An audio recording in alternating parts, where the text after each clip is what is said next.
എല്ലാവർക്കും എൻ്റെ വിനീത നമസ്കാരം. ശ്രീഗോവിന്ദത്തിലേക്ക് സ്വാഗതം. മഹേന്ദ്രപർവ്വതത്തിൻ്റെ മുകളിൽ കയറിയെന്ന് ആ ശ്രീരാമസ്വാമിയുടെ തൃപ്പാദങ്ങൾ മനസ്സിൽ വിചാരിച്ച് 100 യോജന ദൂരം ചാടിക്കടക്കാൻ തയ്യാറായിട്ട് ഹനുമാൻ വാനരങ്ങളോട് ഇങ്ങനെ പറഞ്ഞു: എൻ്റെ പിതാവിനെപ്പോലെ വായുവേഗമുള്ളവനായ ഞാൻ നിഷ്പ്രയാസം ആകാശമാർഗത്തൂടെ രാക്ഷസന്മാരുടെ ആലയത്തിലേക്ക് പോവുകയാണ്. അജൻ്റെ തനയനായ ആ ശ്രീരാമബാണം പോകുന്ന അതേ വേഗത്തിൽ പോയിട്ട് ഞാൻ ഇന്ന് തന്നെ സീതാദേവിയെ കാണും. അഖില ജഗത്തിനും അധിപനായ ആ ശ്രീരാമസ്വാമിയോട് അങ്ങ് ഏൽപ്പിച്ച കൃത്യം നിർവഹിച്ച് ഞാൻ കൃതാർത്ഥനായി തീർന്നു എന്ന് പറയും. തന്നെ ശരണം പ്രാപിക്കുന്ന ജനങ്ങളുടെ ആ ജനന മരണ ചിന്തകളില്ലാതെയാക്കുന്ന ആ രാമമന്ത്രം, പ്രാണൻ പോകുന്ന സമയത്ത് ആരാണോ ആ രാമമന്ത്രം ചിന്തിക്കുന്നത് അവൻ ഈ സംസാര സാഗരത്തെ തന്നെ കടക്കും. ആ സ്വാമിയുടെ പ്രത്യേക അനുഗ്രഹമുള്ള ദൂതനായ എനിക്ക് ഈ സമുദ്രം കടക്കുക എന്നത് വളരെ എളുപ്പമാണ്. കാരണം എൻ്റെ കയ്യിൽ അദ്ദേഹം തന്ന മോതിരമുണ്ട്. എൻ്റെ മനസ്സിൽ ആ രാമമന്ത്രം ഓരോ നിമിഷവുമുണ്ട്. വാനരശ്രേഷ്ഠന്മാരെ, നിങ്ങൾ ഖേദിക്കേണ്ട. ഇങ്ങനെ വാനരന്മാരോട് യാത്ര പറഞ്ഞ് പക്ഷീന്ദ്രനായ ഗരുഡനെപ്പോലെ പവനസുതനായ ഹനുമാൻ സൂര്യബിംബ ശോഭയോടെ അങ്ങനെ പറന്നുയർന്നു പോകുന്നതായ സമയത്ത് ആ ദേവന്മാർ പവനതനയൻ്റെ ബലവും വേഗവും കണ്ടിട്ട് മാരുതിയെ പരീക്ഷിക്കാനായി നാഗജനനിയായ സുരസയെ ഏർപ്പാട് ചെയ്തു. അവൻ്റെ ഗതി തടസ്സപ്പെടുത്താനും പറഞ്ഞു. ദേവന്മാരുടെ വാക്കുകൾ കേട്ട സുരസ ആകാശമാർഗത്തൂടെയുള്ള മാരുതിയുടെ ഗതി മുടക്കുവാനായി ആരുടെയും കണ്ണിൽപ്പെടാതെ ആ മാരുതിയുടെ ബുദ്ധിയും ബലവും നിരീക്ഷിച്ച് അവൻ്റെ വരവും പ്രതീക്ഷിച്ചിരുന്നു. മാരുതി അടുത്തു വന്നപ്പോൾ അലറിക്കൊണ്ട് ചോദിച്ചു: കണ്ടില്ലയോ കവിശ്രേഷ്ഠ, നീ എന്നെ കണ്ടില്ലേ? ഭയമേതുമില്ലാതെ ഈ വഴി കടന്നു പോകുന്നവരെ ഭക്ഷിച്ച് ജീവിക്കുവാനാണ് ഈശ്വരൻ എന്നോട് കൽപ്പിച്ചിരിക്കുന്നത്. എനിക്ക് അത്യധികം വിശപ്പുണ്ട്. നീ എനിക്ക് ഭക്ഷണമായാലും എൻ്റെ വായിലോട്ട് കയറിയാലും വെറുതെ സമയം കളയാതെ. സുരസയുടെ വാക്കുകൾ കേട്ട മാരുതി: ഞാൻ അഖില ഗുരുവചനം അനുസരിച്ച് സീതാന്വേഷണത്തിന് പോകുന്നു. അവളെ കണ്ടിട്ട് ഇന്നോ നാളെയോ തിരിച്ചു വരും മാതേ. പ്രിയതമയുടെ വൃത്താന്തം രഘുപതിയെ അറിയിച്ചതിന് ശേഷം ഭയമോ ദുഃഖമോ കൂടാതെ അവിടുത്തെ വായിൽ പ്രവേശിക്കുന്നുണ്ട്. ഞാൻ അസത്യം പറയാറില്ല. ദേവി എനിക്ക് മാർഗം തന്നാലും. സുരസ ദേഷ്യത്തോടെ ഇങ്ങനെ പറയുകയാണ്: എനിക്ക് വിശപ്പും ദാഹവും പൊറുക്കാനാവുന്നില്ലല്ലോ, എങ്ങനെ കാത്തിരിക്കും? ഹേ വാനര, നീ എൻ്റെ ഭക്ഷണമായാലും. ഉടനെ ഹനുമാൻ വളരെ വിനയത്തോട് പറഞ്ഞു: എങ്കിൽ ദേവി വാ തുറന്നാലും. 1 യോജന വിസ്തൃതി വളർന്നു നിന്ന മാരുതിയെ കണ്ട് സുരസ 5 യോജന വിസ്തൃതമായിട്ട് വളർന്നു. എന്നിട്ട് വായ തുറന്നു. പെട്ടെന്ന് മാരുതി 10 യോജന വിസ്തൃതമായിട്ട് വളർന്നു. സുരസ ഇപ്പോൾ 20 യോജനയായിട്ട് വളർന്നു. ഉടനെ തന്നെ മാരുതി 30 യോജനയായി മാറി. സുരസയാകട്ടെ വേഗം 50 യോജനയായി വളർന്നു. അങ്ങനെ 50 യോജനയായി വാപിളർന്ന് നിന്ന സുരസയുടെ മുമ്പിൽ ആ മാരുതി വളരെ വേഗത്തിൽ ഒരു ചെറിയ വിരലോളം വലിപ്പമായിട്ട് സുരസയുടെ വായിലൂടെ വയറിനകത്ത് കയറിയിട്ട് ഒരു ഗുഹയിൽ കയറി ഇറങ്ങി വരുന്നത് പോലെ തിരിച്ചിങ്ങ് വന്നു. തൻ്റെ അപാര സിദ്ധികൾ കൊണ്ട് പുറത്തിറങ്ങി വന്ന മാരുതി സുരസയെ തൊഴുതുകൊണ്ട് ഇങ്ങനെ പറഞ്ഞു: ഭുജംഗമാതാവേ, നമസ്കാരം. ഉടനെ സുരസ ചിരിച്ചുകൊണ്ട് പറഞ്ഞു: നിനക്ക് സർവ്വമംഗളങ്ങളും ഭവിക്കട്ടെ. വിജയകരമായി നീ ആ ജാനകീദേവിയുടെ വൃത്താന്തം രഘുപതിയോട് അറിയിക്കുക. ആ കോപത്താൽ സ്വാമി രാക്ഷസകുലത്തെയും നിശേഷം നശിപ്പിച്ചിടും. ആയതിന് നിൻ്റെ വേഗവും വിവേകവും ബുദ്ധിയും എല്ലാം പരീക്ഷിച്ചറിയാൻ എന്നെ ദേവന്മാരയച്ചതാണ്. അങ്ങനെ സുരസ ദേവലോകത്തേക്ക് തന്നെ തിരിച്ചു പോകുന്നു, ഹനുമാനെ അനുഗ്രഹിച്ചിട്ട്. വീണ്ടും ആകാശമാർഗത്തൂടെ അങ്ങനെ പോകുന്നതായ സമയം വരുണൻ മൈനാകപർവ്വത ശ്രേഷ്ഠനോട് പറഞ്ഞു: ഭവാൻ ചെന്ന് ആ മാരുതിക്ക് വിശ്രമിക്കാൻ സ്ഥാനം ഒരുക്കി സൽക്കരിച്ചിടണം. സഗര രാജാവിൻ്റെ മക്കൾ എന്നെ വളർത്തിയതിനാലാണ് എനിക്ക് സാഗരം എന്ന പേര് വന്നത്. ആ സഗര രാജാവിൻ്റെ വംശത്തിൽ തന്നെ പിറന്ന രഘുപതിയുടെ ആവശ്യപ്രകാരം പോകുന്നവനാണ് മാരുതി. പർവ്വതശ്രേഷ്ഠ, കുറച്ച് മേൽപോട്ട് പൊങ്ങി ആ മാരുതിയെ വിശ്രമിക്കാൻ അനുവദിച്ചാലും. മൈനാകം ഉടനെ മനുഷ്യവേഷം ധരിച്ച് മാരുതിയോട് പറഞ്ഞു: ഞാൻ ഹിമവാൻ്റെ പുത്രനായ മൈനാകമാകുന്നു. എൻ്റെ ശിഖരത്തിൽ കുറച്ചു നേരം ഇരുന്ന് തളർച്ച തീർത്ത് യാത്ര തുടർന്നാലും ഈ സാഗരം പറഞ്ഞയച്ചതാണ് എന്നെ. ദാഹവും വിശപ്പുമെല്ലാം തീർത്ത് പോയാൽ മതി. ഉടനെ മാരുതി പറഞ്ഞു: ആ ശ്രീരാമസ്വാമിക്ക് വേണ്ടി പോകുന്നതിനാൽ ഇടയ്ക്ക് തങ്ങുന്നത് ഒട്ടും ഉചിതമായിരിക്കുകയില്ലെന്നറിയുക. ഭക്ഷണം കഴിച്ച് വിശ്രമിക്കുന്നതും ശരിയല്ല. സൽക്കാരം സ്വീകരിച്ചു എന്ന് കരുതിക്കൊള്ളുക. ഇത്രയും പറഞ്ഞ് പർവ്വതശ്രേഷ്ഠനെ തൻ്റെ കൈകളാൽ തലോടിയിട്ട് മാരുതി തൻ്റെ യാത്ര തുടർന്നു. ദക്ഷിണദിക്കിലുള്ള ലങ്കയെ ലക്ഷ്യമാക്കി ആകാശമാർഗത്തൂടെ വായുവേഗത്തിൽ പോകുന്ന ആ മാരുതിയെ സമുദ്രത്തിൽ വാഴുന്ന ഛായാഗ്രഹിണി എന്ന രാക്ഷസി പിടിച്ചു നിർത്തുകയാണ്. മാരുതിയുടെ നിഴലിനെയാണ് പിടിച്ചു നിർത്തുന്നത്. തൻ്റെ ഗതി മുടക്കിയത് ആരെന്നറിയാനായി താഴോട്ട് നോക്കിയ ഹനുമാൻ ആ ഭയങ്കര സത്വത്തെ കണ്ട് തൻ്റെ കാലുകൊണ്ടൊരു തൊഴി കൊടുത്തു. തൊഴിയേറ്റ് അവൾ ക്ഷണത്തിൽ നിലത്ത് വീണ് ചത്തു. നിഴൽ പിടിച്ച് തിന്നുകൊണ്ടിരുന്ന അവളെ കൊന്നിട്ട് നേരെ ലങ്കാപുരി ലക്ഷ്യമാക്കി യാത്ര തുടർന്നു. മാരുതി വീണ്ടും ദക്ഷിണ ദിക്ക് നോക്കി കുതിച്ചുകൊണ്ടേയിരുന്നു. സമയം ഏതാണ്ട് സന്ധ്യയാവാറായി. മാരുതി ലങ്കാപുരിയുടെ ഗോപുരദ്വാരത്തിലും എത്തിച്ചേർന്നു. ദേവലോകത്തിന് സമാനമായ മനോഹരമായ കാഴ്ചകൾ. ചുറ്റുമുള്ള കിടങ്ങൾ കിടക്കാനുള്ള മാർഗം ആലോചിച്ച് ശ്രീരാമസ്വാമിയെ ധ്യാനിച്ച് പതുക്കെ മുന്നോട്ട് നടന്നു. 100 യോജന ദൂരം സമുദ്രം ചാടിക്കിടന്ന മാരുതിക്ക് ഒരു കിടങ്ങ് കിടക്കാനാണോ പാട്. പക്ഷേ രാമായണത്തിൽ എഴുതിയിരിക്കുന്നത് ഇങ്ങനെയാണ്.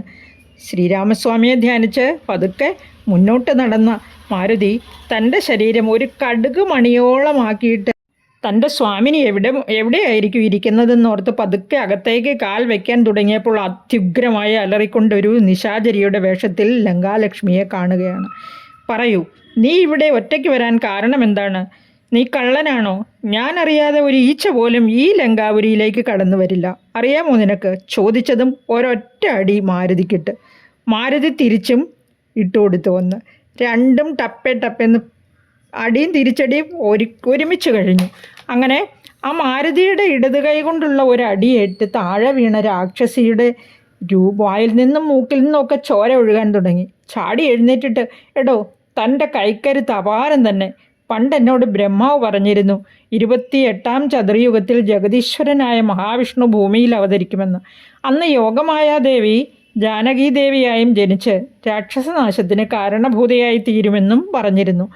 ദണ്ഡകാരണ്യത്തിൽ അനുജനോടും ഭാര്യയോടും കൂടി തപസ് ചെയ്യുമ്പോൾ രാവണൻ വന്ന് സീതാദേവിയെ അപഹരിച്ചു കൊണ്ടുപോകും. സുഗ്രീവനോട് സഖ്യം ചെയ്ത് സുഗ്രീവ കിങ്കരന്മാരായ വാനരന്മാർ 10 ദിക്കിലും സീതയെ അന്വേഷിക്കുന്നതിനിടയിൽ ഒരു വാനരൻ ഒറ്റയ്ക്ക് ഇവിടേക്ക് വരുമെന്നും അവനോട് കലഹിക്കണമെന്നും കലഹത്തിനിടയിൽ അവനെ അടിക്കണമെന്നും ആ വാനരൻ തിരിച്ചടിക്കുന്നതായ അവസരത്തിൽ അടി വാങ്ങി അവനെ അകത്തു പോകാൻ അനുവദിക്കണമെന്നും അന്നു മുതൽ ആ വാനരനെയും പ്രതീക്ഷിച്ച് ഞാൻ പല കാലങ്ങളായി ഇവിടെ കാത്തിരിക്കുന്നു. ഭഗവാന്റെ അനുചരനായി ഇവിടെ വന്ന നിനക്ക് നിശ്ചയമായും വിജയമുണ്ടാകും. ആ രാവണനും മരണസമയം അടുത്തിരിക്കുന്നു എന്നറിയുക. ആ ജാനകീദേവിയെ ചെന്ന് കണ്ടാലും സമയം വൈകിക്കണ്ട.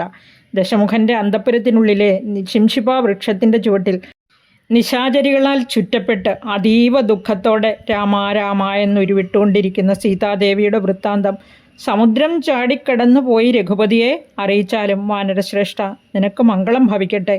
നിനക്ക് എല്ലാവിധ വിജയവും ഉണ്ടാകട്ടെ. ആ ശ്രീരാമചന്ദ്രൻ തന്നെ രക്ഷ. ഇങ്ങനെ അനുഗ്രഹിച്ച് ലങ്കാലക്ഷ്മി മറയുകയാണ്. അങ്ങനെ ഹനുമാന്റെ കയ്യിൽ നിന്നും അടി വാങ്ങി ലങ്കാലക്ഷ്മിക്ക് മോക്ഷം ലഭിക്കുന്നു. ലങ്കയിൽ നിന്നും ഐശ്വര്യലക്ഷ്മി വിടവാങ്ങി. ഇനി രാവണൻ്റെ വിനാശകാലമാണ് എന്ന് മനസ്സിലാക്കുക. ഹനുമാൻ പതുക്കെ അകത്തേക്ക് കിടന്നതും ശ്രീരാമസ്വാമിയുടെ പത്നി, അതായത് ചെമ്മേ വിറച്ചിതു വാമഭാഗം തുലോം ജനകനരപതിവര മകൾക്കും ദശാസ്യനും, രണ്ടുപേർക്കും വിറച്ചു. അതായത് വാമഭാഗമാണ്. വാമഭാഗം എന്ന് പറഞ്ഞാൽ ഇടത് ഭാഗം.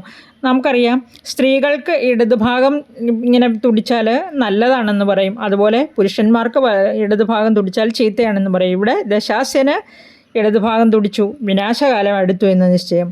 അതുപോലെ ജാനകീദേവിക്ക് ശുഭവാർത്തയാണ് കേൾക്കാനുള്ളത്, അല്ലേ? അതുകൊണ്ട് മംഗളം ഭവിക്കും എന്നുറപ്പിക്കാം. ജനകനര പതിവര മകൾക്കും ദശാസ്യനും, രണ്ടുപേർക്കും വിറച്ചു.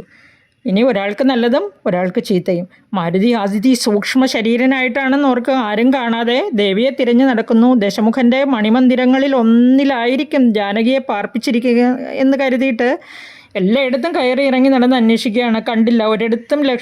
പക്ഷേ ലങ്കാലക്ഷ്മിയുടെ വാക്കുകൾ അപ്പോൾ ഓർമ്മ വന്നു. നേരെ ഉദ്യാനത്തിലേക്ക് നടന്നു. ഉദ്യാനങ്ങൾ തോറും തിരിഞ്ഞ് കാണാഞ്ഞ് വിഷമിച്ച് നടക്കുമ്പോൾ അച്ഛനായ വായുദേവൻ പൂക്കളുടെ സുഗന്ധവും വഹിച്ചുകൊണ്ട് അങ്ങനെ വീശിയടിച്ച് ജാനകീദേവി ഇരിക്കുന്നിടത്തേക്ക് വഴി കാണിച്ച് മുൻപേ ഇങ്ങനെ പോവുകയാണ്. മാരുതി കാണുകയാണ് തൻ്റെ സ്വാമിനിയെ. അത്യന്തം മലിനമായ വസ്ത്രങ്ങളോടുകൂടി മെലിഞ്ഞ ശരീരത്തോടെ പ്രിയതമനെ ഓർത്ത് വിലപിച്ച് കണ്ണുനീരോടുകൂടി ഇങ്ങനെ ഭൂമിയിൽ കിടന്ന് ഉരുണ്ടും കരഞ്ഞും രാമ എന്ന് ജപിച്ച് ആ രാക്ഷസികളുടെ നടുവിൽ ദുഃഖത്തോടെ ഇരിക്കുന്ന ദേവിയെ മരത്തിന് മുകളിൽ ഇലകൾക്കിടയിൽ ഒളിഞ്ഞിരുന്ന കണ്ടുകൊണ്ടിരുന്നത്. ഹനുമാൻ ആശ്വസിച്ചു. ദേവിയെ കണ്ടല്ലോ, എൻ്റെ സ്വാമിയുടെ പത്നിയെ കണ്ടല്ലോ, എൻ്റെ ജന്മം സഫലമായല്ലോ, ഞാൻ കൃതാർത്ഥനായല്ലോ. ഇങ്ങനെ ചിന്തിച്ചിരിക്കുന്നതായ സമയത്ത് ചില വാദ്യഘോഷങ്ങളൊക്കെ രാവണൻ്റെ ആ മന്ദിരത്തിൽ നിന്ന് കേൾക്കുകയാണ്. ആ ഹനുമാൻ തൻ്റെ കീടസദൃശമായ കുഞ്ഞു ശരീരത്തെ തളിരി ഇലകൾക്കിടയിലേക്ക് ഒന്നുകൂടെ ഒളിപ്പിച്ചു വെച്ചു. വിബുധകുലരിപുവായ ദശമുഖൻ്റെ വരവ് ആശ്ചര്യത്തോടുകൂടി അങ്ങനെ നോക്കിയിരുന്നു. ആ രാക്ഷസ സ്ത്രീകളാൽ സേവിക്കപ്പെട്ട അഴകിയ രാവണൻ അല്പം ശൃംഗാരത്തോടുകൂടി സീതാദേവിയുടെ സമീപത്തേക്ക് നടന്നടുക്കുന്നു. ആ രാവണന് തൻ്റെ ഉള്ളിൽ പ്രകാരം ഒരു ചിന്തയും ഉണ്ട് എന്നാണ് എഴുതിയിരിക്കുന്നത്. എന്നാണ് ആ ഭഗവാന്റെ കൈകൊണ്ട് എനിക്ക് മരണം ഉണ്ടാകുന്നത്, അതായത് ദേഹനാശം ഉണ്ടാകുന്നത്? ആ ജഗദീശ്വരൻ വരുന്ന വൈകുണ്ഠരാജ്യം എനിക്ക് എന്നാണ് ലഭിക്കുക? ആ ലക്ഷ്യത്തോടെ സീതാദേവിയെ കൊണ്ടുവന്നെങ്കിലും ഇതുവരെ ആ ഭഗവാൻ പ്രിയതമയെ അന്വേഷിച്ച് വന്നില്ലല്ലോ. ഏതായാലും എൻ്റെ ആയുസ് അവസാനിക്കാറായി. എൻ്റെ തലയിൽ എഴുതിയിരിക്കുന്നത് എൻ്റെ വിനാശകാലം അടുത്തിരിക്കുന്നു എന്നാണല്ലോ. ആ പരമാനന്ദ സ്വരൂപൻ അറിയാത്തതല്ലല്ലോ ഒന്നും. ഇങ്ങനെ ചിന്തിച്ച് നടക്കുന്നതിനിടയിൽ തലേ ദിവസം രാത്രിയിൽ രാവണൻ കണ്ട സ്വപ്നത്തെക്കുറിച്ച് കൂടെയുള്ളവരോട് പറയുകയാണ്. രാത്രിയിൽ ഒരു കൃമി സദൃശനായ കപിശ്രേഷ്ഠൻ വേഷം മാറി ഈ ലങ്കാപുരം മുഴുവൻ തിരഞ്ഞ് അവസാനം ആ ജാനകീദേവി ഇരിക്കുന്നതിന് മുകളിലായി ഒരു വൃക്ഷശിഖരത്തിൽ വന്നിരുന്ന് ശ്രീരാമവൃത്താന്തം സീതാദേവിയെ കേൾപ്പിക്കും. അടയാളവാക്യം ചൊല്ലി അവളെ ആശ്വസിപ്പിച്ചതിന് ശേഷം ആ ശ്രീരാമൻ്റെ സമീപത്തേക്ക് മടങ്ങിപ്പോകും. വെളുപ്പാൻ കാലത്ത് കാണുന്ന സ്വപ്നങ്ങൾ ഫലിക്കുമെന്നല്ലേ പറയുന്നത്? ഏതായാലും ആ കുരങ്ങൻ എത്തുന്നതിന് മുമ്പേ സീതാദേവിയെ കണ്ട് വാക്കുകളാകുന്ന അസ്ത്രങ്ങളാൽ അവളെ മുറിവേൽപ്പിക്കാം, വേദനിപ്പിക്കാം. ആ കവി ശ്രീരാമസ്വാമിയോട് അതും കൂടി പറയുമല്ലോ. അതും കൂടി കേൾക്കുന്നതോടെ ക്രോധം മുഴുത്ത് എത്രയും പെട്ടെന്ന് ഇങ്ങോട്ടേക്ക് പുറപ്പെടും. യുദ്ധത്തിനിടയിൽ രാമബാണമേറ്റ് എനിക്ക് വൈകുണ്ഠരാജ്യം പ്രാപിക്കുകയും ചെയ്യാം. ഇങ്ങനെ ദേവന്മാരുടെ നിശ്ചയപ്രകാരം സ്വപ്നം ചിലർക്ക് ചില കാലം സത്യമായി ഭവിക്കും. ഇങ്ങനെ നാനാവിധം ചിന്തിച്ച് രാവണൻ സീതാദേവിയുടെ സമീപത്തേക്ക് എത്തുകയാണ്. മരത്തിന് മുകളിൽ നിന്ന് ശ്രീ ഹനുമാനും രാവണൻ്റെ ആ വരവ് അത്യന്ത ആശ്ചര്യത്തോടുകൂടി നോക്കിക്കൊണ്ടിരുന്നു. രാവണനെ കണ്ട സീത അത്യധികം ഭയഭീതയായി തീർന്നു. തൻ്റെ തല കാൽമുട്ടുകളിലേക്കാക്കി കുനിഞ്ഞിരിക്കുന്ന സീതാദേവിയുടെ സമീപത്ത് വന്നിരുന്നിട്ട് രാവണൻ വളരെ കാമബാണമേറ്റ് പരവശനായ രാവണൻ എന്ന് പറയുന്നതാണ് ശരി. തൊഴുകൈയോടെയാണ് പറയുന്നത്. ഇവിടെ രാവണൻ പറയുന്നുണ്ടെങ്കിലും സീതാദേവി അതൊന്നും കേൾക്കുന്നോ അംഗീകരിക്കുന്നോ ഇല്ല. സീതാദേവിയെ അനുനയിപ്പിക്കാനായി മധുരസ്വരത്തിൽ രസകരമായിട്ടാണ് പറയുന്നത്. കേട്ടാലും സുന്ദരി, നിന്റെ താമരപ്പൂ പോലെ മനോഹരമായ പാദങ്ങളെ സേവിക്കുന്ന സേവകനാണ് ഞാൻ. ചാരുശീലേ, മനോഹരേ, ശോഭനെ, നീ എന്നിൽ പ്രസാദിച്ചാലും ഈ ലോകത്തിന് തന്നെ അധിപനായ അസുര ചക്രവർത്തിയായ എന്നെ ഒന്ന് നോക്കിയാലും, നീ എന്താണ് ഇങ്ങനെ തലതാഴ്ത്തിയിരിക്കുന്നത്? എന്നെ കൗതുകത്തോടെ ഒന്ന് നോക്കിയാലും, നിന്നിൽ മാത്രം മനസ്സർപ്പിച്ചിരിക്കുന്നവനാണ് ഞാനെന്ന് അറിഞ്ഞാലും, ആ ദശരഥപുത്രനായ നിന്റെ ഭർത്താവിനെ എപ്പോഴും എല്ലാവർക്കും കാണണമെന്ന് വിചാരിച്ചാൽ പോലും കാണാൻ പറ്റാറില്ല. സർവ്വവ്യാപിയാണ് അദ്ദേഹം. പക്ഷേ ചിലപ്പോൾ എവിടെ തിരഞ്ഞാലും കാണാൻ പറ്റിയെന്ന് വരില്ല. ചിലപ്പോൾ കാണാൻ സാധിക്കും. നീ വിചാരിക്കുന്നത് പോലെ ശ്രീരാമദർശനം ഭാഗ്യവാന്മാർക്ക് പോലും വിചാരിക്കുന്ന സമയത്ത് ഉണ്ടായെന്ന് വരില്ല. സംശയമാണെന്നർത്ഥം. ആ ദശരഥപുത്രനാൽ നിനക്കൊന്നും സാധ്യമാവില്ല. മനസ്സിലാക്കിയാലും ദേവി, അവനാണെങ്കിൽ ഒന്നിനോടും ആശയില്ല. നിസ്പൃഹനാണവൻ. ഒരു ഗുണവുമില്ലാത്തവനാണ്. നിർഗുണനാണ്. അവനെ നന്നായി കെട്ടിപ്പിടിച്ചിരുന്ന് അവൻ്റെ അരികെ തന്നെ വസിച്ചാലും സുന്ദരി, നിനക്ക് അവനെ കൊണ്ട് ഒരു പ്രയോജനവും ഉണ്ടാകാൻ പോകുന്നില്ല. ഇവിടെ എഴുത്തച്ഛൻ ആ പ്രകൃതിയും പുരുഷനും തമ്മിലുള്ള ബന്ധമാണ് സൂചിപ്പിക്കുന്നത്. ഇവിടെ ആ പ്രകൃതിയോട് ചേർന്ന പുരുഷൻ നിൽക്കുന്നു. അങ്ങനെ ചേർന്ന് നിന്നാലും ഒരു ഗുണവുമില്ല. ആ പ്രകൃതിയുടെ ഗുണങ്ങൾ അനുഭവിക്കുന്നവനാണെങ്കിലും ദേവിയോടൊരു താല്പര്യവുമില്ല എന്നാണ് രാവണനെ കൊണ്ട് പറയിക്കുന്നത്. വൈരാഗിയാണ് എന്നർത്ഥം. ശരണം പ്രാപിക്കുന്ന ശീലം ആ ശ്രീരാമനില്ല. ആ ശക്തിവിഹീനൻ ഇനിയൊട്ട് വരാനും പോകുന്നില്ല. പ്രകൃതിയെ വേർപെട്ട അവസ്ഥയിലുള്ള പുരുഷനാണവൻ. നിന്നെക്കൊണ്ട് ഒന്നും അവനിനി സാധിക്കാനില്ല എന്നറിയുക. അവൻ നന്ദിയില്ലാത്തവനാണ്, ശ്രേയസ്സില്ലാത്തവൻ, ഒന്നിനോടും മമതയില്ലാത്തവൻ, അഹങ്കാരമേ ഇല്ലാത്തവനാണ്. മാനാപമാന ഭയവും ആ ശ്രീരാമനില്ലെന്നറിയുക. പണ്ഡിതന്മാരാൽ മാനിക്കപ്പെടുന്നവനാണ്, എന്നാലും നിഷ്കിഞ്ചനനാണ്, ദരിദ്രനാണ്. അവൻ്റെ സമ്പത്ത് വാനരന്മാരാണ്. ഈ വാനരന്മാരുടെ കൂടെ നിന്ന് വനചരന്മാരുടെ മധ്യസ്ഥനായിട്ട് വർദ്ധിക്കുന്നതാണ് അവന് ശ്രേഷ്ഠമായി തോന്നുന്നത്. അവന് ദേവനെന്നോ നികൃഷ്ടനെന്നോ നിന്ദ്യനെന്നോ ഒരു ഭേദവുമില്ല. എല്ലാവരും അവൻ ഒരുപോലെയാണ്. പട്ടികളും പശുക്കളും അവൻ ഒരുപോലെയാണ്. ഒരു കാട്ടാള സ്ത്രീയും ഭവതിയും അവൻ ഒരുപോലെയാണെന്നറിയുക. ഭവതിയെ അവനിപ്പോൾ മറന്നു കഴിഞ്ഞിട്ടുണ്ടാകും. ഭർത്താവായ അവനെ കാത്തിരുന്നത് മതിയാക്ക്. നിന്നോട് അവൻ ഒരു താല്പര്യവുമില്ല എന്ന് മനസ്സിലാക്കുക. ഒരു സംശയവുമില്ല അക്കാര്യത്തിൽ. ഭവതിയുടെ ദാസനാണ് ഞാൻ.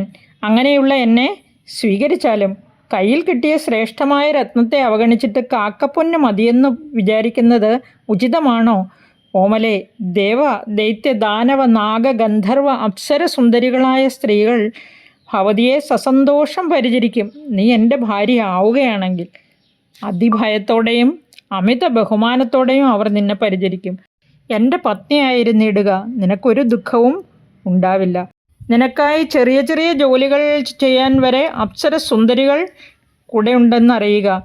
ആ കാലന് വരെ എന്നെ ഭയമാണെന്നറിയുക. ഇന്ദ്രനാൽ വരെ ബഹുമാനിക്കപ്പെടുന്നവനാണ് ഞാനെന്നറിയുക. സുന്ദരി, നിന്റെ കാലടികളിൽ വീണ് കിടക്കുന്ന ഈ ദാസനെ സ്വീകരിക്കുക, എന്നെ രക്ഷിക്കണേ.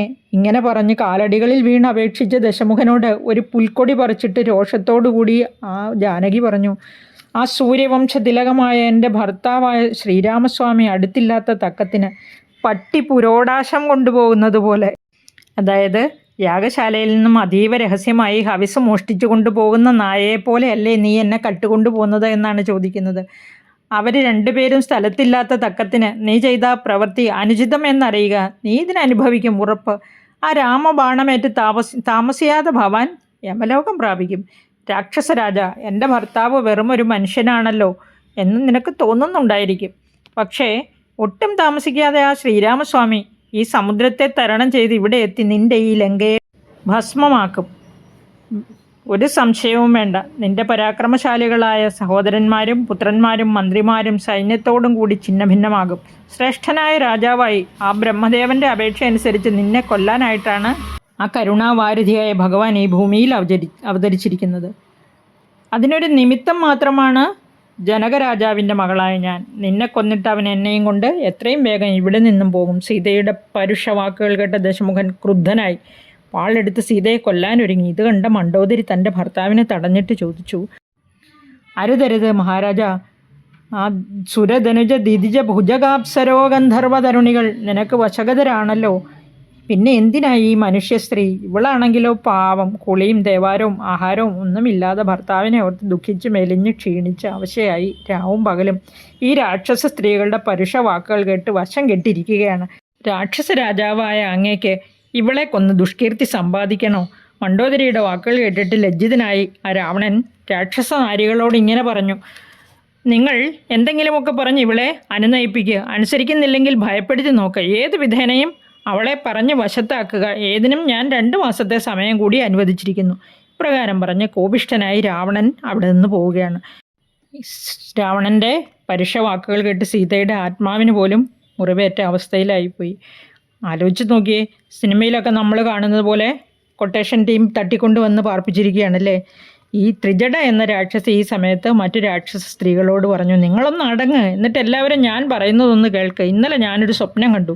ഈ ശീലാവതിയെ നമസ്കരിക്കുക. ആദ്യം ജഗദീശ്വരനായ രാമനും ലക്ഷ്മണനും ഐരാവതത്തിൻ്റെ മുകളിൽ ആഗ്നേയാസ്ത്രത്താൽ ലങ്കയെ ദഹിപ്പിച്ചിട്ട് യുദ്ധത്തിൽ രാവണനെയും വധിച്ചിട്ട് രാക്ഷസ രാജ്യമായ ഈ ലങ്ക വിഭീഷണന് കൊടുത്ത് ഈ സീതാദേവിയെ മടിയിലെടുത്തുകൊണ്ടുപോയി അയോധ്യയിൽ പോയി വാഴുന്നതായിട്ടാണ് ഞാൻ സ്വപ്നം കണ്ടത്. ഇന്ദ്രൻ്റെ ശത്രുവായ ദശമുഖ രാവണൻ ചാണകം നിറഞ്ഞ കുഴിയിൽ ശരീരം മുഴുവൻ എണ്ണ തേച്ച് തലയിൽ രാമച്ചമാല ധരിച്ച് സ്വന്തം മക്കളോടും മന്ത്രിമാരോടും സജീവന്മാരോടുമൊപ്പം സ്വാമി ഭക്തനായ വിഭീഷണൻ്റെ രാമപാദം സേവിച്ച് കഴിഞ്ഞുകൂടി. രാക്ഷസ സ്ത്രീകളെ, നിങ്ങൾ ഏത് വിധേനയും കുറച്ച് ദിവസം കൂടി ഇവളെ കാത്തുകൊള്ളുക. ഇവൾക്ക് ഒരു വിഷമവും ഉണ്ടാവാതെ നോക്കണം. രാക്ഷസ സ്ത്രീകൾ ത്രിജടയുടെ വാക്കുകൾ അല്പം ഒരു ഭയത്തോടെയും പരവശതയോടെയും കേട്ടിട്ട് അത്ഭുതത്തോടുകൂടി ഉറങ്ങാൻ പോയി. നേരം വെളുത്താൽ ഈ രാക്ഷസികൾ എൻ്റെ ഉടൽ ഭക്ഷിക്കും, ഉറ്റവരായിട്ട് ആരുമില്ലല്ലോ, മൃത്യുവിന് പോലും എന്നെ വേണ്ടല്ലോ എന്നങ്ങനെയെല്ലാം ഇങ്ങനെ വിലപിച്ചുകൊണ്ട് സീതാദേവി ഉറക്കം വരാതെ ഖിന്നയായിട്ടിരിക്കുകയാണ്. ചിന്തിച്ചുകൊണ്ടേയിരുന്നു, മാനവവീരനും എന്നെ മറന്നു. സമയം കളയാതെ ഞാൻ എൻ്റെ ജീവിതം അവസാനിപ്പിക്കുന്നത് തന്നെയാണ് ഉചിതം. ആ ശ്രീരാമൻ ഇത്ര കരുണയില്ലാത്തവനായി പോയല്ലോ. ഇങ്ങനെ ഓർത്തോർത്ത് ദുഃഖിച്ച് കണ്ണുനീരൊഴുക്കിക്കൊണ്ട് രാമനെ തന്നെ നിരൂപിച്ച് താഴ്ന്നു നിന്ന ഒരു വൃക്ഷശിഖരത്തിൽ പിടിച്ച് കണ്ണുനീർ വാർത്ത് കരഞ്ഞുകൊണ്ടേയിരുന്നു. ഇത്രയും ദയനീയമായ അവസ്ഥയാണ്. നിസ്സഹായയായിട്ട്, ആരും രക്ഷിക്കാനില്ലാതെ, ഉറ്റവരാരും അടുത്തില്ലാതെ, ഭർത്താവ് എപ്പോൾ വരുമെന്നറിയില്ല. ഇതെല്ലാം ഹനുമാൻ മുകളിലിരുന്ന് കാണുന്നുണ്ട് കേട്ടോ. ഇങ്ങനെ വ്യസനിച്ച് കരഞ്ഞുകൊണ്ടിരുന്ന സീതാദേവി പവനസുതൻ പറയുന്നത് കേൾക്കുകയാണ്. സീതാദേവി വിചാരിക്കുന്നത് അശരീരിയാണെന്നാണ്. ഇങ്ങനെയാണ് കേൾക്കുന്നത്. പ്രസിദ്ധമായ രവിവംശത്തിൽ ദശരഥപുത്രരായ 4 പേരുണ്ടായി. രാമഭരത ശത്രുഘ്ന സൗമിത്രിമാർ രജനിചരകുല നിധന ഹേതുഭൂതൻ പിതുരാജ്ഞയാ കാനനം തന്നിൽ വാണിയിടിനാൻ. കാനനത്തിൽ സഹോദരനോടും ഭാര്യയോടും കൂടി വാണു എന്നാണ്. ഒരു ദിവസം കപട യതിവേഷത്തിൽ വന്ന് രാവണൻ ജാനകീദേവിയെ മോഷ്ടിക്കുന്നു. പത്നിയെ കാണാൻ ശ്രീരാമനും ലക്ഷ്മണനും തിരഞ്ഞു നടക്കുമ്പോൾ താഴെ വീണ് കിടക്കുന്ന ജടായുവിനെ കാണുന്നു. അവന് മോക്ഷം നൽകിയതിനു ശേഷം പർവ്വതപ്രാന്തത്തിലൂടെ നടക്കുമ്പോൾ സുഗ്രീവനുമായി സഖ്യം ചെയ്ത് ബാലിയെ വധിക്കുന്നു. പ്രത്യുപകാരമായി സുഗ്രീവൻ നാനാദിക്കിലേക്കും സീതാന്വേഷണത്തിനായി വാനരന്മാരെ അയക്കുന്നു. അങ്ങനെ അയച്ച വാനരന്മാരിൽ ഒരുവനായ ഞാൻ ആ സമ്പാദിയുടെ നിർദ്ദേശത്തിനാൽ ഇവിടെ വന്നു. 100 യോജനാ വിസ്താരമുള്ള സമുദ്രം ചാടിക്കടന്ന് ഈ ലങ്കയിലെത്തി എല്ലായിടത്തും തിരഞ്ഞ അവസാനം വായുദേവന്റെ സഹായത്താൽ ഈ ശിംശുപാ വൃക്ഷത്തിൻ്റെ ചുവട്ടിൽ ദേവിയെ കണ്ടെത്തി. ഞാൻ കൃതാർത്ഥനായി. ആ ഭഗവാന്റെ ഭൃത്യന്മാരിൽ വെച്ച് ഏറ്റവും ഭാഗ്യവാൻ ഞാനാണല്ലോ. ആ ശ്രീരാമസ്വാമിയുടെ നിർദ്ദേശം പാലിക്കാൻ ഭാഗ്യമുണ്ടായല്ലോ എനിക്ക്. അമ്മേ നമസ്കാരം. ഇത്രയും പറഞ്ഞിട്ട് അനങ്ങാതിരുന്നു. സീതാദേവി വിചാരിക്കുകയാണ്, ആരാണ് രഘുകുലചരിതം പറഞ്ഞു കേൾപ്പിക്കുന്നത്? ആകാശമാർഗത്തു നിന്നും ആ വായുദേവൻ കരുണ തോന്നി എന്നെ കേൾപ്പിച്ചതാണോ? അതോ എൻ്റെ വിഭ്രാന്തിയാണോ? ഉറങ്ങാതിരിക്കുന്ന ഞാൻ എങ്ങനെ സ്വപ്നം കാണും? അതുകൊണ്ടിത് സ്വപ്നമാവാൻ തരമില്ല. എൻ്റെ പതിയായ ശ്രീരാമസ്വാമിയുടെ ചരിതം ഞാൻ ഇപ്പോൾ കേട്ടത് സത്യമായി വരയണമേ. ഇത് പറഞ്ഞവൻ ആരായാലും എൻ്റെ മുമ്പിൽ പ്രത്യക്ഷനായി വരയണമേ. സീതാദേവി പറഞ്ഞത് കേട്ട് മാരുതി പതുക്കെ താഴെ ഇറങ്ങി വന്ന് ഭക്തി പുരസരം നമസ്കരിക്കുകയാണ്. നാം കാണുന്ന അടയ്ക്കാക്കിളിയെപ്പോലെ വളരെ ചെറിയ ആകാരത്തോടു കൂടിയ മാരുതിയെ കണ്ട് ഈ രാക്ഷസജാതികൾ എന്നെ ഭ്രമിപ്പിക്കാനായി വേഷം മാറി വന്നതാണോ എന്ന് ദേവി സംശയിക്കുകയാണ്. ദേവിയുടെ ഈ സംഭ്രമവും ഭയവും എല്ലാം കണ്ടു കഴിഞ്ഞപ്പോൾ മാരുതിക്ക് ഒരു കുസൃതി തോന്നി. ഞാൻ കൗസലേന്ദ്രനായ ആ ശ്രീരാമസ്വാമിയുടെ ദാസനായ വായുപുത്രനായ മാരുതിയാണ്. അപ്രകാരമുള്ള കള്ളവും ചതിയും ഒന്നും എനിക്ക് വശമില്ല. മാതാവേ, മനസാ വാചാ കർമ്മണ നിഷ്കളങ്കനാണ് ഞാൻ. ഇത് കേൾക്കുന്ന സീതാദേവി ചോദിച്ചു, എൻ്റെ കാതുകൾ കിംബമായ ആ ശബ്ദം കേൾപ്പിച്ച ഈ വാക്കുകൾ ചൊല്ലിയ നീ ആരാണ്? നിനക്ക് മനുഷ്യരുമായി സമ്പർക്കമുണ്ടാവാൻ എന്താണ് കാരണം? കർണാനന്ദകരമായ പ്രിയമുള്ള വാക്കുകൾ പറയുന്നവർ വളരെ കുറവാണ്. അതുകൊണ്ട് അവിടുന്ന് പറഞ്ഞാലും ആരാണെന്ന്. ഉടനെ ഹനുമാൻ പറഞ്ഞു, മാതാവേ ദേവി, അവിടുന്ന് കേട്ടാലും സ്വാമിയുടെ വാക്കനുസരിച്ച് മായാഭഗവതിയായി 2 രൂപം എടുത്തിരിക്കുകയാണ് അവിടുന്നെന്ന് എനിക്കറിയാം. അഗ്നിങ്കൽ മറഞ്ഞിരുന്ന് മായാഭഗവതിയായി ഇവിടെ ഇരിക്കുകയാണെന്നും അറിയാം. മറ്റാർക്കും അറിയാത്ത കാര്യം മാരുതിക്ക് അറിയാമെന്നാണ് ഇവിടെ പറഞ്ഞിരിക്കുന്നത്. ഇത് വേറെ ആർക്കും അറിയില്ല. രഘുകുലനാഥനായ ആ ശ്രീരാമചന്ദ്രനും മായാഭഗവതിയായ സീതാദേവിക്കും മാത്രം അറിയാവുന്ന കാര്യമാണല്ലേ. രഘുപതിയായ സ്വാമി പൊന്മാനിന് പിമ്പേ പോയി ആ മാരീചനെ കൊന്നതും ദേവിയെ കട്ടുകൊണ്ടുപോകുന്ന രാക്ഷസനോട് ജടായുവായ ആ പക്ഷിശ്രേഷ്ഠൻ യുദ്ധം ചെയ്തതും അവിടുത്തെ വൃത്താന്തം സ്വാമിയെ അറിയിച്ച ജടായുവിന് മോക്ഷം കൊടുത്തതും പിന്നീട് കബന്ധനും ശബരിക്കും മുക്തിയെ കൊടുത്തിട്ട് ശബരിയുടെ വാക്കുകൾ അനുസരിച്ച് ബാലിയെ പേടിച്ച് ഋഷ്യമൂക്കാചലത്തിൽ വസിക്കുന്ന സുഗ്രീവൻ എന്നെ അവരുടെ സമീപത്തേക്ക് അയച്ചപ്പോൾ ഞാൻ ബ്രഹ്മചാരിയുടെ വേഷത്തിൽ അവരെ സമീപിച്ച് അവരുടെ മനസ്സറിഞ്ഞ് സ്വാമിയെയും അനുജനെയും ചുമലിലെടുത്ത് സുഗ്രീവ സമീപത്തെത്തിച്ച് അഗ്നിസാക്ഷിയായി സഖ്യം ചെയ്യിച്ച് അവരുടെ 2 പേരുടെയും ദുഃഖത്തെ തീർത്തു കൊടുത്തു. സുഗ്രീവപത്നിയെ ബലമായി പരിഗ്രഹിക്കുക എന്ന പാപം ചെയ്ത ബാലിയെ വധിച്ച് ആ ശ്രീരാമസ്വാമി സുഗ്രീവന് രാജ്യം വീണ്ടെടുത്തു കൊടുത്തു. പ്രത്യുപകാരമായി സുഗ്രീവൻ ദേവിയെ അന്വേഷിച്ച് കണ്ടുപിടിക്കാനായി ഓരോ ദിക്കിലേക്കും ഓരോ ലക്ഷം വാനരന്മാരെ അയച്ചു. ആ ശ്രീരാമസ്വാമി എന്നെ അരികിൽ വിളിച്ച അങ്കുലിയം എന്നെയാണ് ഏൽപ്പിച്ചത് ദേവിക്ക് നൽകാനായി. എൻ്റെ നാമം അങ്കനം ചെയ്ത ഈ അങ്കുലിയം ദേവിക്ക് കൊടുക്കുക എന്നും പറഞ്ഞു. പിന്നെ ദേവിക്ക് വിശ്വാസം വരുവാനായി ഒരു അടയാള വാക്കും പറയാൻ ഏൽപ്പിച്ചിട്ടുണ്ട്. അത് കേട്ടാലും. ഇത്രയും പറഞ്ഞ് മോതിരം ദേവിക്ക് കൊടുത്തിട്ട് വിനയത്തോടെ ഹനുമാൻ പുറകോട്ട് മാറി നിൽക്കുകയാണ്. ആ നാമാങ്കിതമായ മോതിരം തൻ്റെ കണ്ണിലും ശിരസിലും ചേർത്ത് കണ്ണുനീർ വാർത്തുകൊണ്ട് വാനരശ്രേഷ്ഠനോട് പറഞ്ഞു, അങ്ങ് എനിക്ക് എത്രയും പ്രിയപ്പെട്ടവനാണ്. എനിക്കിന്ന് എൻ്റെ പ്രാണനാണ് ദാനമായി തന്നത്. അങ്ങൻ്റെ ഭർത്താവിൻ്റെ വിശ്വസ്തനും ഭക്തനും ദയാപരനുമാണെന്ന് എനിക്ക് മനസ്സിലായി. അത്രയ്ക്ക് വേണ്ടപ്പെട്ടവനായതുകൊണ്ടാണല്ലോ എൻ്റെ അടുത്തേക്ക് ആ സ്വാമി അയച്ചത്. ഞാനിവിടെ ഇരിക്കുന്നത് എങ്ങനെയെന്നും എൻ്റെ സുഖസൗകര്യങ്ങൾ എന്തെന്നും ഭവാൻ കണ്ടുവല്ലോ. ഭവാൻ ചെന്ന് കാര്യങ്ങളുടെ നിജസ്ഥിതി അറിയിക്കുമ്പോൾ എന്നെ പ്രതി ശ്രീരാമസ്വാമിയുടെ ഉള്ളിൽ കാരുണ്യമുണ്ടാകും. 2 മാസം കഴിഞ്ഞാൽ ആ രാക്ഷസൻ എന്നെ കൊന്നു തിന്നും. അതിനിടയ്ക്ക് ഇവിടെ വന്ന് എന്നെ രക്ഷിക്കാനായി എന്തെങ്കിലും ഭവാൻ ചെയ്യുക. അത്ര നാളും ഞാൻ എൻ്റെ പ്രാണൻ എങ്ങനെയെങ്കിലും പിടിച്ചു നിർത്താം. എത്രയും പെട്ടെന്ന് ആ ദശമുഖനെ വധിച്ച് എന്നെ രക്ഷിക്കാൻ ഭവാൻ അദ്ദേഹത്തോട് പറഞ്ഞാലും. മാരുതി സീതാദേവിയുടെ ദുഃഖം മാറ്റുവാനായി പറയുകയാണ്, ഞാൻ അങ്ങ് ചെന്ന് വിവരങ്ങൾ പറയുന്നതിന് മുമ്പേ ആ സ്വാമി മർക്കടപ്പടയുമായി വരുമെന്ന് നിശ്ചയം. നേരം കൊണ്ട് ആ ദശമുഖനെ വംശത്തോടെ നശിപ്പിക്കും. ഭവതിയെയും വീണ്ടെടുത്ത് അയോധ്യയിലേക്ക് എഴുന്നള്ളുകയും ചെയ്യും. ഉടനെ സീതാദേവി പറഞ്ഞു, ഈ സമുദ്രം, അതായത് വിശാലമാണല്ലോ സമുദ്രം, 100 യോജന വിസ്താരമുണ്ടല്ലോ, സേനയോടുകൂടി എങ്ങനെ തരണം ചെയ്യും? ആരെ കൊണ്ട് സാധിക്കും? മാരുതി ഉടനെ മൈഥിലിയോട് പറഞ്ഞു, ആ ശ്രീരാമസ്വാമിയെയും ലക്ഷ്മണനെയും മറ്റുള്ളവരെയും ഞാൻ എൻ്റെ ചുമലിലെടുത്ത് ഇവിടെ എത്തിക്കുന്നുണ്ട്. വിഷമിക്കാതെ ദേവി. അരക്ഷണം കൊണ്ട് ആ ദശമുഖനെ വംശത്തോടെ നശിപ്പിക്കുന്നതിന് വേണ്ടതൊക്കെ ചെയ്യുന്നുണ്ട്. എന്നെ പോകാൻ അനുവദിച്ചാലും, സ്വാമിക്ക് വിശ്വാസം വരുവാനായി എന്തെങ്കിലും അടയാളം തന്നയച്ചാലും. മൈഥിലി തൻ്റെ ശിരസിൽ നിന്നും ചൂടാമണി ഊരിയെടുത്ത് മാരുതിക്ക് നൽകുന്നു. പിന്നീട് സ്വാമിയുടെ ചെവിയിൽ പറയാനായി ഒരു രഹസ്യം കൂടി പറഞ്ഞയക്കുകയാണ്. അതിങ്ങനെയാണ്. ചിത്രകൂടാചലത്തിൽ അവർ താമസിച്ചുകൊണ്ടിരുന്ന സമയത്ത് പലലം എന്ന് പറഞ്ഞാൽ എള്ളാണ്, ഉണക്കാൻ വെച്ചിട്ട് അതും നോക്കിയിരുന്നപ്പോൾ സ്വാമി വന്ന് സീതാദേവിയുടെ മടിയിൽ തലവെച്ച് ഉറങ്ങി. ഈ സമയം ശക്രാത്മജൻ, അതായത് ശക്രാത്മജൻ എന്ന് പറഞ്ഞാൽ ശക്രൻ ഇന്ദ്രനാണ്. ഇന്ദ്രൻ്റെ മകനായ ജയന്തൻ കാക്കയുടെ രൂപത്തിൽ വന്ന് ഈ എള്ള് കൊത്തിപ്പെറുക്കി തിന്നാൻ തുടങ്ങി. ഉടനെ സീത വിചാരിച്ചു, വിശന്നിട്ടാണല്ലോ, തിന്നിട്ട് പൊക്കോട്ടെ എന്ന്. പക്ഷേ അവൻ എന്ത് ചെയ്തെന്നറിയാമോ? അത് കുറച്ച് കൊത്തി ഇങ്ങനെ എറിയാൻ തുടങ്ങി. കഴിക്കുകയല്ല, നശിപ്പിക്കാൻ തുടങ്ങി. ഞാനും കല്ലെടുത്തെറിഞ്ഞു എന്നാണ് സീത പറഞ്ഞത്. ആ കാക്കയെ ഓടിക്കാൻ ശ്രമിച്ചെങ്കിലും അവൻ പോയില്ല. മറിച്ച് ഏറുകൊണ്ട് അവൻ ഈ സീതയുടെ ശരീരം മുഴുവൻ കൊത്തി കീറി മുറിവേൽപ്പിച്ചു. സ്വാമി ഉണർന്നു നോക്കുമ്പോൾ ചോരയും ഒലിപ്പിച്ചിരിക്കുന്ന ഈ സീതാദേവിയെ കണ്ട് കുപിതനായി ഒരു പുൽക്കൊടി പറിച്ചെടുത്ത് അത് മന്ത്രം ജപിച്ച് ദിവ്യാസ്ത്രമാക്കി ഈ ജയന്തൻ്റെ നേരെ പ്രയോഗിച്ചു. ഭയന്നോടിയ ജയന്തനാകട്ടെ ലോകം മുഴുവനും ഓടിക്കൊണ്ടിരുന്നു. അങ്ങനെ അലഞ്ഞ് ഒടുവിൽ രക്ഷയില്ലാതെ ത്രിമൂർത്തികളുടെ സമീപത്തെത്തി. അവരും കൈയൊഴിഞ്ഞു. ഒടുവിൽ സ്വാമിയെ തന്നെ ശരണം പ്രാപിച്ചു. രക്ഷിക്കണേ കൃപാനിധേ, മറ്റാരും എനിക്ക് ശരണമില്ല. ഇങ്ങനെ കരഞ്ഞപ്പോൾ ആ ശരം, അതായത് ശ്രീരാമൻ പറഞ്ഞു, എൻ്റെ ശരം ഒരിക്കലും നിഷ്ഫലമാവുകയില്ല, അതിനാൽ ഭവാന്റെ ഒരു കണ്ണ് അമ്പിന് ലക്ഷ്യമാകണമെന്ന് പറഞ്ഞു.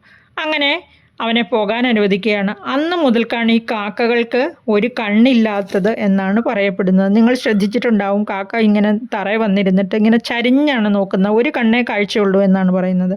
നിങ്ങൾ അത്ഭുതപ്പെടും, കാക്കയുടെ ആയുസ് എത്രയാണെന്നറിയോ? 1000 വർഷം വരെ ജീവിച്ചിരിക്കും എന്നാണ് പറയുന്നത് കാക്ക. സീതാദേവി തുടർന്ന് ഹനുമാനോട് പറഞ്ഞു, അന്നെന്നെ വളരെ ദയയോട് സംരക്ഷിച്ച ആ രഘുപതി ഇന്നെന്നെ നിർദ്ദയം ഉപേക്ഷിച്ചത് എന്തേ? എന്നോട് ദുഷ്കൃതം അല്ലാതെന്ത്? ഞാനൊരു തെറ്റും എൻ്റെ സ്വാമിയോട് ചെയ്തിട്ടില്ലല്ലോ. എൻ്റെ പാപം തന്നെ എല്ലാത്തിനും കാരണം.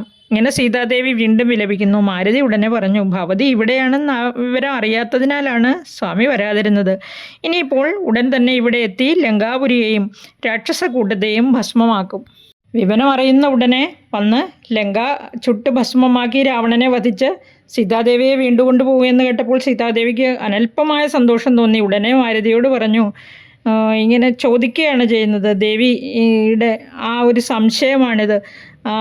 ഭവാന്റെ ശരീരം ഇത്രയ്ക്ക് ചെറുതാണല്ലോ, കൂട്ടത്തിലുള്ള മറ്റുള്ളവരും ഇപ്രകാരം തന്നെ കൃശ ശരീരത്തോടു കൂടിയവരാണോ?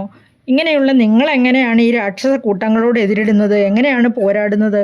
ആ രാക്ഷസന്മാർ അപാര ശക്തിയുള്ളവരല്ലേ? ഇത് കേട്ട മാരുതി ഉടനെ പർവ്വതം പോലെ അങ്ങ് വളർന്നു. എന്നിട്ട് പറഞ്ഞു, ദേവി ഇതുപോലുള്ളവർ കുറച്ചൊന്നുമല്ല, 21 വെള്ളം പട വരുമെന്നാണ് പറയുന്നത്. ഈ 21 വെള്ളം എന്ന് പറഞ്ഞാൽ വെള്ളം ഒരു വലിയ സംഖ്യയാണ് കേട്ടോ. അത്രയും സൈന്യങ്ങൾ വന്ന് എതിരിടുമെന്നാണ് പറയുന്നത്. സീതാദേവി ഉടനെ ഇങ്ങനെ പറഞ്ഞു, നിഷ്കളങ്കനായ അമിത ബലവാനായ ഭവാനായ രാക്ഷസ വംശത്തിന് അന്തകൻ തന്നെ, സംശയമില്ല. രാത്രി അവസാനിക്കാറായി. ഈ നിശാചരികൾ കാണുന്നതിന് മുമ്പേ സമുദ്രം കടന്ന് രഘുപതിയെ കണ്ട് എൻ്റെ വൃത്താന്തം അറിയിക്കൂ. ചൂടാരത്നം കയ്യിലേൽപ്പിച്ച് വൈകാതെ തന്നെ സ്വാമിയോടും ലക്ഷ്മണനോടും വാനരപ്പടയോടും കൂടി വരിക. വഴിയിൽ വിഘ്നമൊന്നും ഉണ്ടാകാതെ പോയി വരിക. വഴിയിൽ അശുഭമൊന്നും സംഭവിക്കില്ല. ഭർത്താവിനെ ശീഘ്രം വരുത്തുക. സുഖത്തോടെ ഈ ലോകത്തിൽ എന്നെന്നും വഴുക. മംഗളം ഭവിക്കട്ടെ പുത്ര. നിന്റെ ശക്തികളും എന്നെന്നും നിലനിൽക്കട്ടെ. ഇങ്ങനെ പറഞ്ഞ ദേവിയുടെ സമീപത്ത് എന്ന് വിനയം, ഭക്തി, കൗതുകം, ഭയം, സന്തോഷം ഇവയോടെല്ലാം കൂടി വീരനായ ഹനുമാൻ ദേവിയെ 3 വട്ടം നമസ്കരിച്ചു. ലോകമാതാവിനെ 3 വട്ടം നമസ്കരിച്ചു എന്നാണ് എഴുത്തച്ഛൻ എഴുതിയിരിക്കുന്നത്. പ്രദക്ഷിണം വച്ചിട്ട്, വിട തരിക മാതാവേ, ഖേദമൊന്നും കൂടാതെ വസിക്കുക, അവിടുന്ന് മംഗളം ഭവിക്കട്ടെ, അനുഗ്രഹിച്ചയച്ചാലും. ലോകമാതാവായ സീതാദേവി മാരുതിയെ ആശീർവദിച്ച് യാത്രയാക്കുകയാണ്. 25-ാം ദിവസമായ ഇന്നത്തെ കഥ, അതായത് ഹനുമാൻ സ്വാമി ആ ലോകമാതാവായ സീതാദേവിയെ കണ്ടുമുട്ടുന്ന വൃത്താന്തം കാണുന്നതും കേൾക്കുന്നതും അത് പ്രചരിപ്പിക്കുന്നതും വളരെ ശ്രേഷ്ഠമാണെന്നറിയുക. നിങ്ങൾക്ക് എല്ലാവിധ ഐശ്വര്യങ്ങളും ഉണ്ടാകട്ടെ എന്ന് ഭഗവാനോട് പ്രാർത്ഥിക്കുന്നു. ശുഭദിനം നേരുന്നു. നന്ദി, നമസ്കാരം.